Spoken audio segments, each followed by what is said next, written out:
Olá pessoal, tudo bem? Vamos continuar aqui a nossa aula de História do capítulo que nós estávamos estudando sobre a conquista e colonização da América por Portugal. Ou seja, nós estamos estudando como foi a colonização brasileira. Então a gente já começou a ver a primeira parte do capítulo na aula passada, tá? E hoje a gente vai continuar da onde a gente parou, que foi exatamente quando os franceses tentaram dominar alguns territórios brasileiros. A gente viu na aula passada que eles tentaram dominar a região que hoje é o Rio de Janeiro, tá? E eles ficaram ali por algum tempo, só que depois eles também vão tentar invadir outras regiões do Brasil. Vamos ver aqui, ó, lá no Rio de Janeiro, eles chamaram aquela região de França Antártica. Aqui eles vão chamar de França Equinocial. Vamos ver onde foi essa região, ó. Acompanhem aqui comigo. A expulsão dos franceses da Baía de Guanabara não representou o fim da ameaça aos domínios portugueses. Os franceses planejaram uma nova ofensiva em uma região que já havia sido explorada por eles anteriormente, mas que ainda se encontrava despovoada pelos portugueses, o Maranhão. Antes de fundarem uma colônia, os franceses já haviam estabelecido contatos amistosos com os indígenas Tupinambá daquela região. Charles Devaux, no final do século XVI, permaneceu 2 anos entre eles, aprendendo a língua e os costumes desses povos. Quando retornou à França, levou consigo valiosas informações sobre o litoral e a população nativa do atual Maranhão. Então, já havia tido um contato anterior, tá, no século XVI. Um explorador francês havia ficado 2 anos lá naquela região, havia se tornado amigo de algumas tribos indígenas, como os Tupinambás, e por isso conseguiu levar essas informações para a França. Tá? Vamos continuar aqui. A fundação de São Luís. A rainha da França, Maria de Médici, era católica e deu apoio à implantação da colônia no Brasil, que tinha objetivos tanto econômicos quanto missionários. A gente tem que lembrar que eram os dois principais motivos pelos quais esses países europeus vinham para a América. Primeiro, o motivo financeiro, encontrar metais preciosos, ouro, prata ou o que eles pudessem extrair da terra. O segundo tinha esse caráter missionário de vir para cá e converter, né, os indígenas em povos católicos. Continuando. Para chefiar a colônia foram escolhidos 2 nobres, La Reverdière e François de Razilly. A catequese dos indígenas ficou a cargo de um grupo de padres capuchinhos. O desembarque na Ilha do Maranhão ocorreu em 1612. Logo, realizou-se a primeira missa e iniciou-se a construção do Forte São Luís, além de casas para os colonos, que formaram o núcleo original da cidade de São Luís. Então, a cidade de São Luís, ela teve o seu início, ali, a sua primeira formação, ela foi organizada pelos franceses, tá? Continuando. Ao contrário da experiência da França Antártica, na França Equinocial não ocorreram conflitos religiosos, pois lá havia apenas colonos católicos. Lembrando, na França Antártica, né, o comandante que fundou a França Antártica, ele também trouxe junto com católicos protestantes, e isso gerou muitos conflitos dentro da comunidade que ele tentou estabelecer ali, onde hoje é o Rio de Janeiro, tá? Continuando. Os franceses são novamente expulsos. Depois que se estabeleceram no Maranhão, os franceses ampliaram suas alianças com os indígenas da região e intensificaram a exploração da costa brasileira.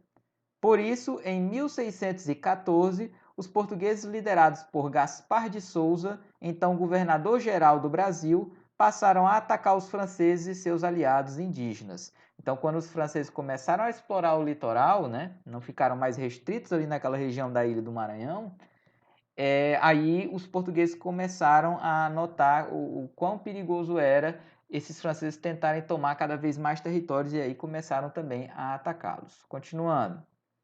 A situação da colônia francesa era agravada pelo duplo comando, dividido entre La Reverdière e François de Razilly. o que gerava choques de autoridade e dificultava a administração e a defesa do território. Além disso, as alianças políticas na Europa se alteraram, fazendo com que a França abandonasse os planos de uma colônia no Maranhão. Investidores privados ainda tentaram salvar o projeto colonial, enviando mais recursos. No entanto, em 1615, as forças luso-brasileiras expulsaram os franceses. Luso-brasileiras, quando tem esse prefixo luso aqui, tá? Significa portuguesas. Então, era uma junção de forças portuguesas e brasileiras, acabou expulsando os franceses lá daquela região do Maranhão. Essa foi a última tentativa de implantação de um projeto colonial francês no Brasil.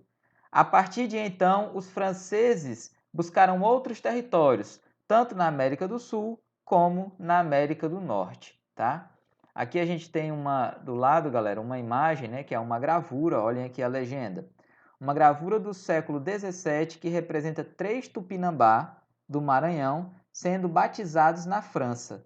Na cena, os 3 estão ajoelhados diante do jovem rei Luís XIII, da rainha Maria de Médici e do bispo de Paris. A chegada dos indígenas à França, Sua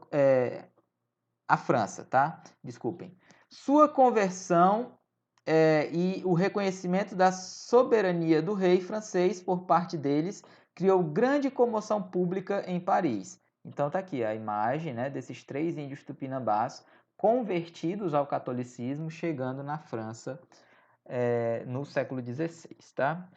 Continuando, galera, aí passando dessa parte aqui da ocupação francesa no Brasil, o livro agora ele vai tratar um dos pontos que talvez seja o mais importante da colonização brasileira, que é a questão da chegada dos africanos ao Brasil. É de vital importância para a gente entender o que foi esse período colonial, porque sem essa chegada dos africanos aqui e a utilização deles, do trabalho deles como mão de obra escrava, muito da história do Brasil não seria como é agora, tá? Então, nós precisamos entender como isso aconteceu, entender que até a questão da chegada dos africanos aqui foi uma escolha que o Brasil fez por um mercado de incentivar o tráfico negreiro, que era um negócio muito vantajoso para os comerciantes portugueses. Então vamos lá. Africanos no Brasil. Desde o século XV, os portugueses já mantinham relações comerciais com diversos povos da costa atlântica da África, negociando produtos como ouro, marfim, tecidos, ferramentas e armas, além de escravos.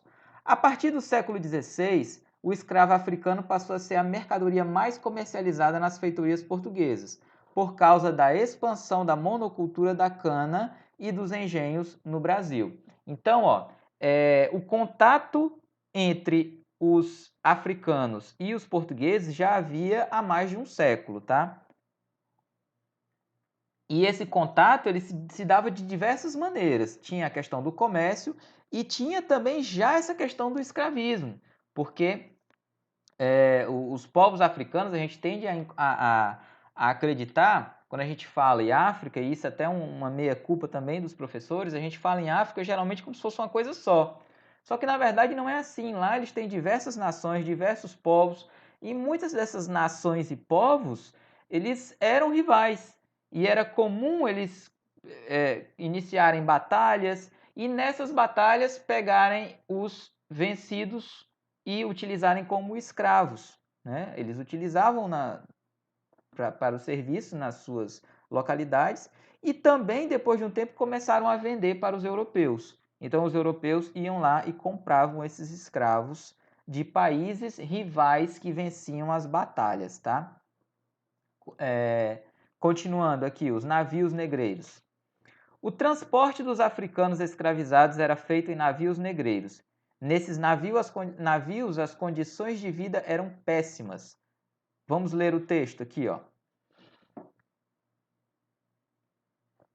O número de escravos por navio era o máximo possível. uns 500 numa caravela, 700 num navio maior, iniciavam a viagem que demorava de 35 a 50 dias, a partir de Angola até Recife, Bahia ou Rio de Janeiro. Numa viagem normal. Calmarias ou correntes adversas podiam prolongar a travessia até 5 ou 6 meses, tornando mais gigantesca as cenas de homens, mulheres e crianças espremidos uns contra os outros, vomitando e defecando frequentemente em seus lugares, numa atmosfera de horror que o calor e o mau cheiro se encarregavam de extremar. É claro que num ambiente desses, graçavam doenças, fazendo com que o fundo do mar se transformasse no ponto final de viagem de muitos. Então, isso aqui é um trecho de um livro chamado A Escravidão no Brasil, do autor Jaime Pinsky. Isso aqui deixa bem claro o horror e o terror que era a vinda dos escravos aqui para o Brasil, tá? Passar 3 meses, dependendo do que acontecia, né? Se não houvesse calmarias ou tormentas na viagem, isso poderia durar mais, né? Até a calmaria atrapalha, né? Mesmo com calmaria quando não tem vento. Então, se você tem um navio que é movido pelo vento, com uma calmaria ele vai ficar parado, né? Então, isso poderia aumentar essa viagem, ela demorava 4 até 5 meses, numa espera terrível por essa chegada. E, na maioria das vezes, muitos desses escravos morriam durante a travessia. Aqui a gente tem uma gravura, tá, galera, que mostra mais ou menos como era a forma desses navios. Você tinha aqui o setor de cargas e aqui um pouco acima do setor de cargas o local onde ficavam os escravos, tá? Ó. E aí a gente tem aqui a legenda. Ó. Por causa da alta mortalidade de pessoas nos navios negreiros, estes passaram a ser chamados de tumbeiros, ou seja, uma tumba, né? Que é o local onde as pessoas são enterradas. A imagem acima representa um navio negreiro e no detalhe ampliado como os escravos podiam ser transportados nessas embarcações. Isso é uma gravura do século XIX, ou seja, os anos de 1800. Continuando, galera. Aqui a questão dos mercados. Ao serem desembarcados no Brasil, os africanos eram levados geralmente para os mercados de escravos, para serem vendidos. Nesses mercados, eles recebiam uma boa alimentação e alguns cuidados de saúde e de higiene, com o objetivo de melhorar sua aparência e aumentar o seu preço de venda. Os escravos, então, ficavam expostos e eram examinados minuciosamente pelos compradores, que procuravam identificar os mais fortes e saudáveis. Depois de comprados, eram levados aos locais de trabalho que, até o fim do século XVII, eram principalmente engenhos de açúcar. Então, aqui no Brasil, esse comércio ele foi muito forte, principalmente porque o Brasil investiu na monocultura do engenho de açúcar. A gente já viu na aula passada. Na formação das capitanias hereditárias, tá? A intenção da coroa portuguesa era que os donatários investissem na cana-de-açúcar, fizessem engenhos de cana-de-açúcar. Só que, no Brasil, muitos não vingaram. Os que mais vingaram foram as capitanias de São Vicente e de Pernambuco. Tá? E foram justamente para esses locais que foram a maioria dos escravos, pelo menos no início da colonização. Continuando aqui, ó, essa parte aqui do livro ele trata também de sujeito da história. O que isso significa? A história ela é contada por seres humanos, então existem sujeitos que acabam se destacando nela.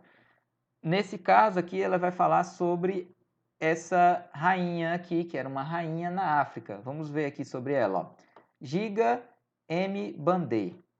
Ginga M. Bandê foi uma rainha do Ndongo, atual região de Angola, na África.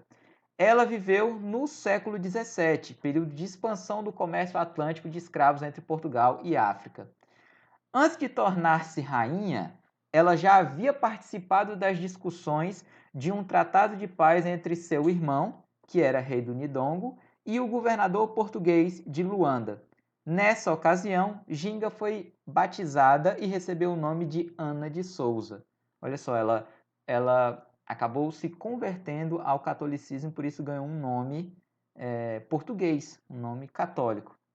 Após a morte do irmão, ela tornou-se rainha e passou a ser um empecilho para os interesses portugueses na região. Por vários anos, guerreou contra as forças portuguesas, muitas vezes lutando nas frentes de batalha. Atualmente, Ginga é considerada por muitos angolanos uma heroína, que sempre lutou contra a dominação estrangeira em sua terra natal. Aqui a gente tem uma gravura, ó, Rainha Ginga Mbandê, representada em uma litogravura do século XIX. Então ela foi muito importante aqui para a resistência de Angola contra a dominação portuguesa. Continuando, galera.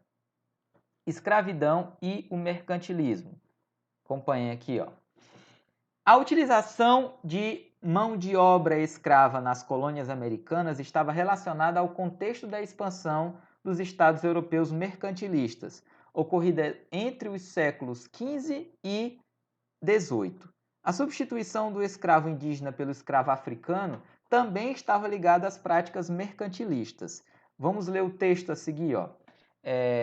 Aqui, só antes da gente ler o texto, tá, galera? Isso aqui é um traço do que estava acontecendo na Europa naquele momento. Os países europeus começaram a investir numa nova forma de economia chamada mercantilismo, que seria o embrião do que depois, séculos depois, se tornaria o capitalismo. E basicamente o mercantilismo era uma forma de você tentar conseguir os lucros possíveis vendendo mercadorias. Se você conseguisse, por exemplo, encontrar ouro e metais preciosos mais rápido, melhor ainda, porque você já estava adquirindo lucro sem ter trabalho nenhum. Mas quando isso não era possível, conseguiu lucro através do comércio. Vamos continuar aqui, ó, lendo o texto. Durante muito tempo, essa questão foi explicada como consequência de fatores socioculturais. Portugal tinha uma população pequena, não existia gente suficiente para colonizar todo o império que os portugueses haviam conquistado. Além disso, a escravidão indígena não teria tido êxito em virtude das características culturais dos índios indolentes. Indolente, tá, galera? Essa palavra aqui significa preguiçoso. Quando você chama alguém de indolente, você está dizendo que ele era preguiçoso.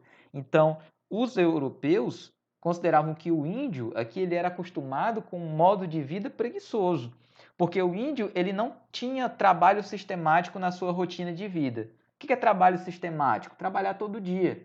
O índio ele caçava ali um animal, se desse para ele e a sua família ali, a sua tribo, comer durante alguns dias daquele animal, ele passava esses dias sem trabalhar, ele só ia atrás de caçar de novo quando acabava, tá? Então isso, na visão dos portugueses, soa como indolência, ou seja, preguiça, o que não tem nada a ver, isso é um traço cultural dos índios. Continuando. Assim, a única solução encontrada para a falta de portugueses e para a inaptidão indígena teria sido a utilização do negro africano. No entanto, ao longo do tempo, os historiadores estudaram mais a fundo essa questão e puderam perceber que a escravidão negra se justifica muito mais por fatores econômicos e não por essa questão de que o índio não se adaptou. Vamos entender por quê aqui, ó. O tráfico, o comércio intercontinental de escravos foi uma atividade extremamente lucrativa para as coroas europeias durante a época moderna. E é pela ótica das práticas mercantilistas que ele deve ser entendido. O escravo era uma das mais valiosas mercadorias que a metrópole vendia para a colônia, enriquecendo os traficantes portugueses e facilitando a exploração do Império Português.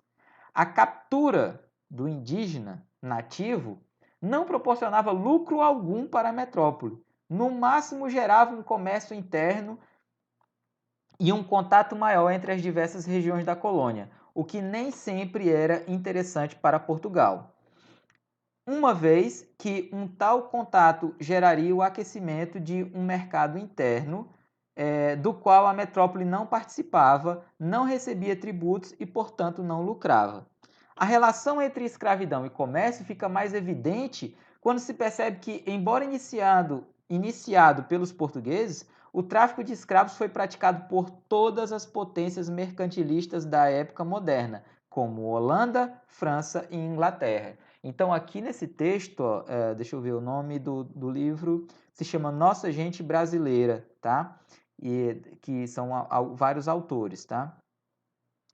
Nesse texto deixa bem claro que os fatores principais para o início da escravização dos africanos, o tráfico deles para cá para o Brasil, foi a questão econômica. Era ganhar dinheiro com esse comércio. E não porque o índio não deu certo como escravo, tá? A questão era essa. Tanto é que logo depois outros países seguiram a mesma rota para poder ganhar dinheiro. Inglaterra, França e Holanda, ok?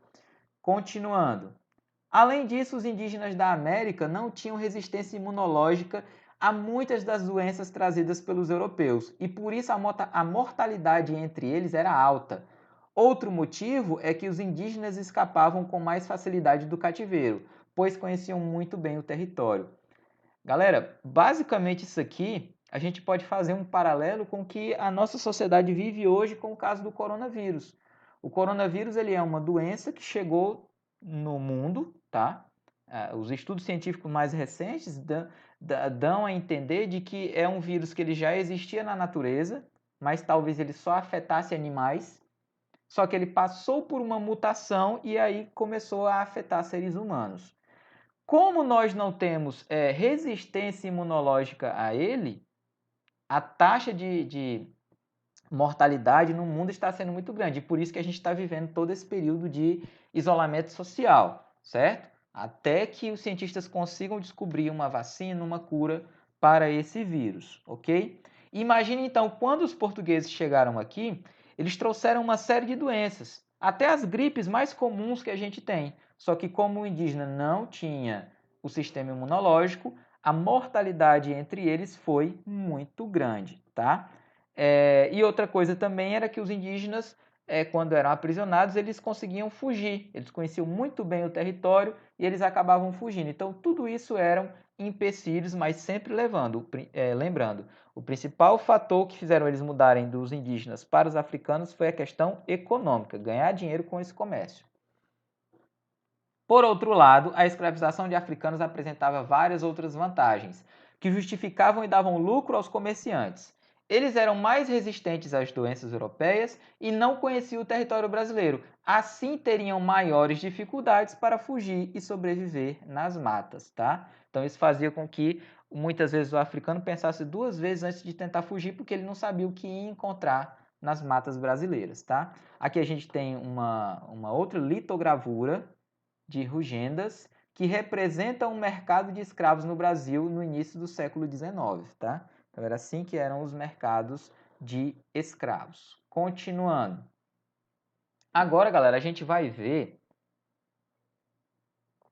como é que era a estrutura dessas primeiras empresas feitas aqui no Brasil para tentar fazer essa primeira colonização aqui no país, tá? Que eram os engenhos de açúcar. Vamos acompanhar aqui, ó. Desde o século XVI, o cultivo da cana-de-açúcar tornou-se uma das principais atividades econômicas da colônia. Visto que ela era a matéria-prima utilizada na fabricação do açúcar, produto que tinha grande valor comercial, principalmente para a exportação. No período colonial, o açúcar era fabricado no engenho, uma grande unidade produtora, que geralmente exigia o trabalho de muitas pessoas. Além dos trabalhadores encarregados da produção do açúcar, havia aqueles que eram responsáveis por outras atividades, como trabalhos domésticos, nas casas dos senhores de engenho, o cultivo de alimentos e a criação de animais. Então, galera, primeiro,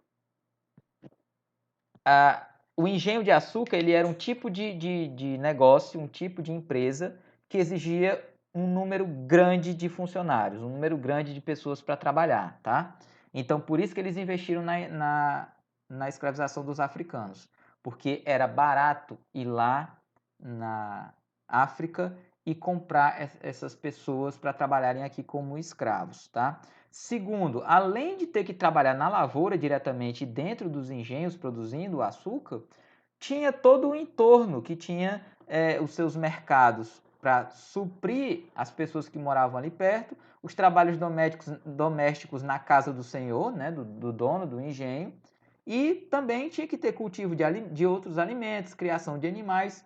Tudo isso precisava ser feito também por escravos. Vamos continuar aqui, galera, que a gente vê, ó, veja a pintura de Franz Post, feita no século XVII, os principais elementos que compunham um engenho, tá? Então a gente tem aqui uma gravura do engenho e aqui a gente tem os elementos principais do engenho que estão marcados aqui com as letras de A até a E. No caso aqui a ó, senzala, onde ficavam os escravos abrigados após a jornada de trabalho, onde eles ficavam presos nesse local. B, canavial, áreas onde depois da derrubada da mata nativa, era feito o cultivo da cana-de-açúcar, ok? Os canaviais aqui atrás. C, casa de engenho, lugar em que a cana era moída e o açúcar era fabricado. Então aqui era a casa de engenho. A casa grande, moradia do senhor de engenho e de sua família. Nela, muitos escravos domésticos, principalmente mulheres, trabalhavam exercendo várias atividades, como cozinheiras e amas de leite, tá? Então, o D aqui era a casa grande, ou era a casa do senhor, enquanto que aqui tinha um engenho, aqui era a senzala, aqui era a casa do senhor, onde muitas escravas, né, principalmente as mulheres, elas iam trabalhar aqui, né, fazendo os serviços domésticos. E um dos principais era esse aqui, ó, ama de leite. Ama de leite era o quê? Elas davam leite materno para os filhos do dono da terra, tá? Isso era extremamente comum nessa época. E o é a capela. Todo pequena propriedade no Brasil colonial tinha que ter uma capela. A igreja tinha que estar presente. O catolicismo era muito presente nesse momento. Ó. Então, você tinha também uma capela, tá? De novo, aqui a gente tem esse trecho chamado Sujeito na História, aonde a gente vai ver aqui sobre esse André João Antonil. Vamos lá? O padre jesuíta André João Antonil, 1649 a 1716, nasceu em Toscana, na Itália. Veio para o Brasil em 1681, permanecendo aqui até a sua morte. Antonil, um atento observador da vida econômica da colônia, escreveu uma importante obra intitulada Cultura e Opulência do Brasil por suas drogas e minas, publicada pela primeira vez em 1711. Nessa obra, Antonil fez uma análise detalhada das riquezas oferecidas pelo solo brasileiro, inclusive a cana-de-açúcar, descrevendo não somente o processo da produção do açúcar e sua comercialização, mas também aspectos sociais e as relações entre homens livres e escravos na época em que viveu. Dessa forma, seus escritos podem ser considerados importantes fontes históricas para o estudo da história do Brasil colonial. Tá? Aqui você tem uma imagem, né, desse livro publicado por ele, e ele é importante porque foi um dos primeiros pessoas a deixar registrado traços da história colonial do Brasil. É claro que esses estudos dele hoje em dia eles precisam de uma análise mais detalhada, não se pode simplesmente pegar o que ele escreveu e transpor hoje em dia para a história, tá? A gente tem que entender que a história ela é feita por aqueles do seu tempo. Então, hoje há a necessidade de se pegar os estudos do Antonil e se fazer uma análise em cima deles, tá? Continuando, galera.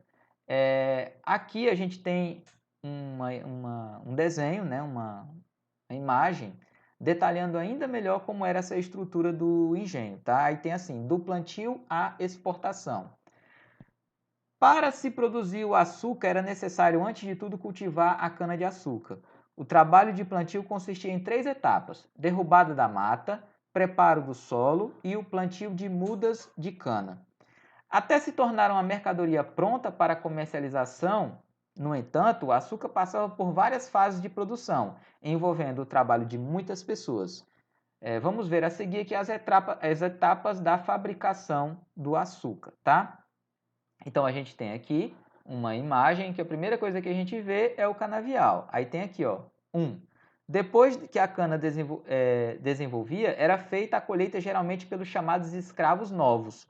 O que eram escravos novos? Ó, aqui está explicando. Nome dado a escravo recém-chegado da África e que ainda não falava a língua portuguesa, ok? Após a colheita, a cana era encaminhada para a casa de engenho em carros de boi, tá? Aqui, número 2.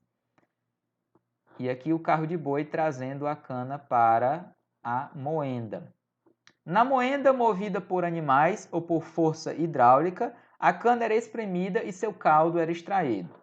Depois ela vinha para cá, para essa região. Ó.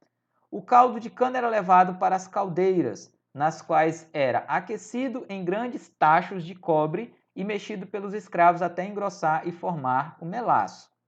4. Ele vinha para essa outra região.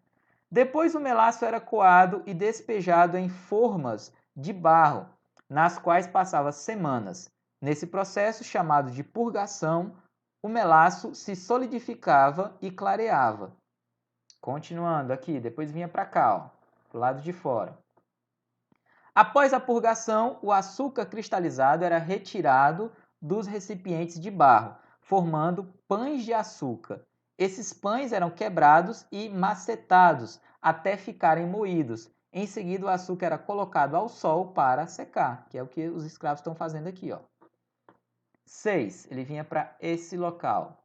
O açúcar mais branco, de melhor qualidade, era acondicionado em caixas de madeira bem secas, forradas com barro e folhagens, e encaminhadas aos portos para serem transportadas de navio para a Europa. Então, era todo o processo da cana-de-açúcar, desde a retirada aqui nos canaviais, tá? Trazida para a moenda, feito melaço, depois colocada para secar e depois em caixas para exportar para a Europa. Durante esse período colonial, galera, uma das coisas que marcou muito o período colonial do Brasil foi que, durante um período, os holandeses, assim como os franceses, tentaram invadir o Brasil. E, no caso dos holandeses, eles conseguiram ficar aqui por um bom tempo, tá? Então, vamos ver aqui como é que foi esse processo. Os holandeses no Nordeste. As relações entre portugueses e holandeses eram geralmente pacíficas e essencialmente comerciais. Os holandeses tinham investido grandes capitais nos engenhos do Nordeste brasileiro e também detinham o controle de transporte marítimo do açúcar, assim como o seu refino e comercialização na Europa. Então, olha só, portugueses e holandeses eram amigos, eles não tinham nenhum tipo de problema, inclusive eram parceiros nos negócios dos engenhos de açúcar. Eles investiam, os holandeses investiam no engenho de açúcar e ganhavam dinheiro com a venda desse açúcar para a Europa, tá? No primeiro momento. No final do século XVI, a Holanda já despontava como uma das grandes potências comerciais e marítimas da Europa, apesar de enfrentar uma violenta guerra de independência contra a Espanha. No entanto, com o advento da União Ibérica, as relações entre Holanda e Portugal foram modificadas. Vamos entender aqui o que aconteceu. Portugal e Holanda tinham uma boa relação, só que aconteceu um negócio chamado União Ibérica. Vamos ver o que foi essa União Ibérica aqui, ó, do lado. A união das coroas ibéricas aconteceu por causa da morte do jovem rei português Dom Sebastião. Esse rei era um cristão fervoroso que se lançou em uma cruzada contra os muçulmanos no Marrocos, onde morreu em 1578 na Batalha de Alcácer, tá? Alcácer Quibir, sem deixar herdeiros, né? Seu tio assumiu o trono, mas era um cardeal idoso que logo faleceu. Desse modo, o parente mais próximo de Dom Sebastião passou a ser Felipe II, rei da Espanha. Amparado por seu poder militar e pela compra do apoio de parte da nobreza e da burguesia lusitana, Felipe II invadiu o reino de Portugal, incorporando-o aos seus domínios. Ou seja, a Espanha acabou tomando parte do território português e eles unificaram o território. Então não existia mais, nesse período, Portugal e Espanha. Existia a União Ibérica, que era comandada pelo rei da Espanha, tá? E aí vamos ler aqui esse texto. Ó. Em primeiro lugar, o interesse dos holandeses pelo Nordeste decorreu de uma situação política mais ampla, que envolvia a Holanda, a Espanha e Portugal. Até o século XVI, os chamados Países Baixos, que é Bélgica e Holanda, constituíam possessões espanholas. Contudo, com o crescimento dos grupos burgueses e o desenvolvimento comercial de várias cidades, Amsterdã, Haarlem, Utrecht, Leiden, Ghent e etc., naquela região foi se iniciando um sentimento de revolta contra a dominação espanhola. Após a longa luta que começou por volta de 1556, a Holanda finalmente proclamou sua independência, em 1581. Como Portugal foi invadido pela Espanha em 1580, surgindo daí a União das Coroas Ibéricas, 1580 a 1640, o Brasil, por ser uma colônia portuguesa, ficou sob o domínio espanhol durante esse período.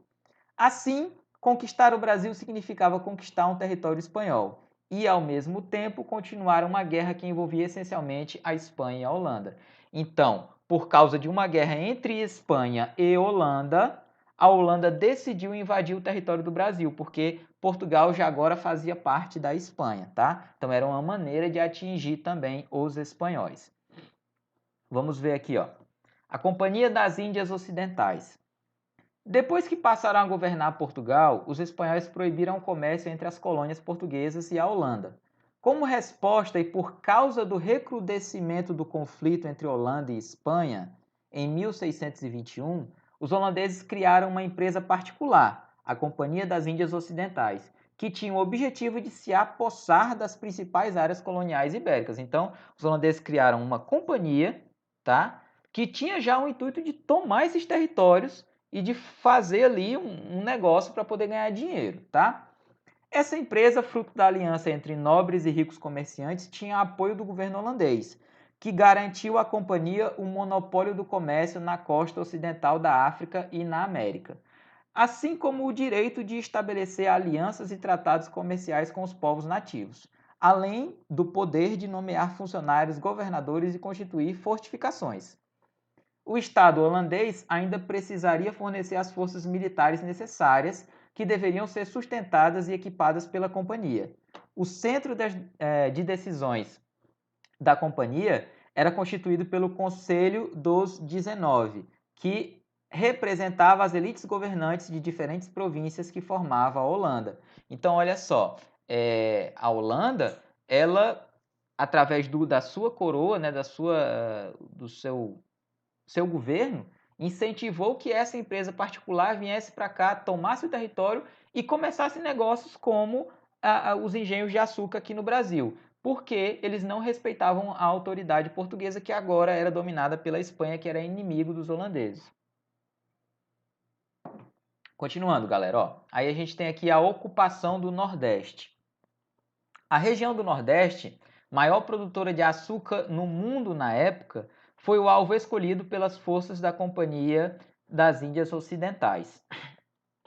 Inicialmente, os holandeses atacaram a Bahia, sede do governo geral do Brasil, conseguindo manter o controle sobre a cidade de Salvador de 1624 a 1625, quando foram expulsos por tropas portuguesas e espanholas. Então, conseguiram invadir Salvador, tá? Mas só conseguiram ficar lá durante um ano e foram expulsos pelos tropas portuguesas e espanholas.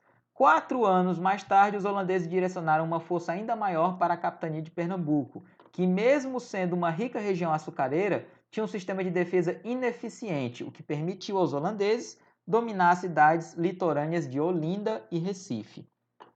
Contudo, somente em 1635, os holandeses, com o apoio de indígenas da região e a colaboração de dissidentes das forças luso-brasileiras, puderam vencer a resistência no interior nordestino e conquistar as regiões onde havia os maiores engenhos de açúcar, tá? Continuando aqui, galera. Maurício de Nassau e a Nova Holanda. Depois que a capitania de Pernambuco e as regiões vizinhas estavam conquistadas, as autoridades holandesas enviaram o conde Maurício de Nassau para governar a região, que passou a ser chamada de Nova Holanda. O conde holandês governou entre 1637 e 1644 e tornou-se conhecido por ser tolerante e empreendedor. Isso daqui, galera, é uma característica que não era comum de forma alguma aos governantes desse período.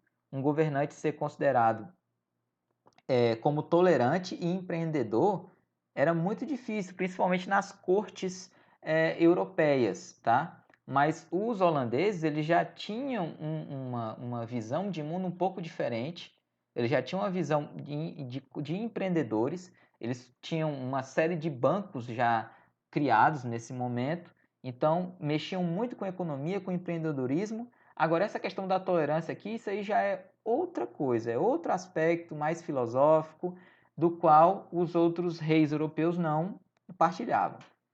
Ele concedeu liberdade de culto aos católicos luso-brasileiros e aos judeus que chegavam ao Brasil, holandês em grande número. Então, olha só, já que já mostrava a tolerância dele, de permitir que diferentes religiões convivessem no mesmo local. Geralmente, né, nos reinos da Europa, se o rei ele era católico, os súditos deveriam ser católicos. Por exemplo, em Portugal, muitos judeus, quando iam para lá, eles eram obrigados a se converter, e aí eram chamados de católicos novos, né, os judeus novos, né? Então eles eram obrigados a se converter, ok? Deixa eu ver aqui. Ele concedeu... Não, aqui a gente já leu, né? Empenhou-se em melhorar a estrutura urbana de Recife, a nova capital, realizando o calçamento das ruas, a construção de pontes e a drenagem de regiões pantanosas. Além disso, providenciou a construção de um jardim botânico, um zoológico e um museu artístico. Então, ele tentou também modernizar aquela região do Recife. Em sua comitiva, Nassau trouxe estudiosos de diversas áreas, como botânicos, astrônomos e meteorologistas. Além disso, artistas como Franz Post e Albert Eckhout também foram contratados para registrar as paisagens, a flora, a fauna e os habitantes da nova terra por meio de desenhos e pinturas, tá? Então aqui a gente tem, ó, ilustrações. Essa daqui, ó, é um facsímile. Facsímile quer dizer que é uma cópia, tá, galera? Do frontispício da obra Historia Naturalis Brasiliae, publicada em 1648, ok? Então foi também uma obra dessa época que foi financiada pelo Maurício de Nassau. Outra característica legal desse período aqui, ó, a primeira sinagoga da América. Para escapar das perseguições religiosas na Península Ibérica, muitos judeus portugueses e espanhóis se refugiaram na Holanda, onde a maioria da população era calvinista. Calvinista, a gente lembrar daquele capítulo que a gente já estudou, tá, galera, das reformas protestantes, era um grupo protestante, né, que era seguidor de João Calvino. Com isso, centenas de famílias judias integraram a comitiva de Nassau e estabeleceram-se no Recife, onde exerceram um lucrativo papel de intermediários comerciais e intérpretes, pois dominavam tanto o idioma português quanto o holandês. Aproveitando o ambiente de tolerância religiosa do governo de Maurício de Nassau, a comunidade judaica recifense fundou a primeira sinagoga da América, tá? Sob a liderança do rabino português Isaac Aboab da Fonseca. Sinagoga é o templo judaico, tá, galera? Então foi o primeiro templo judaico que foi fundado aqui no Brasil, lá em Pernambuco, justamente porque o Maurício de Nassau lhe dava essa liberdade de religião para as pessoas, tá? Galera, ó, a gente ainda falta mais um pequeno trecho aqui desse capítulo, tá? E a gente vai ficar por aqui hoje do conteúdo, tá? Lembrando, esse conteúdo aqui, ele é mais para revisão, já foi passado as atividades desse capítulo, tá lá no Google Class, vocês precisam ir lá fazer as atividades. Então, isso aqui é uma revisão do capítulo, tá? Para a gente acompanhar no livro, assim como a gente faz nas aulas presenciais, fazer essa interpretação aqui do texto do livro. E depois vocês vão e façam as atividades. Se não der para postar a resposta das atividades, façam nos cadernos de vocês, tirem uma foto e postem ao menos lá que foram concluídas essas atividades, pois as notas do AC1 agora do segundo período, elas vão ser dessas atividades aqui, tá, galera? E muita gente ainda não está fazendo, ok? Então, a gente se vê na próxima aula, tá? Tchau, pessoal!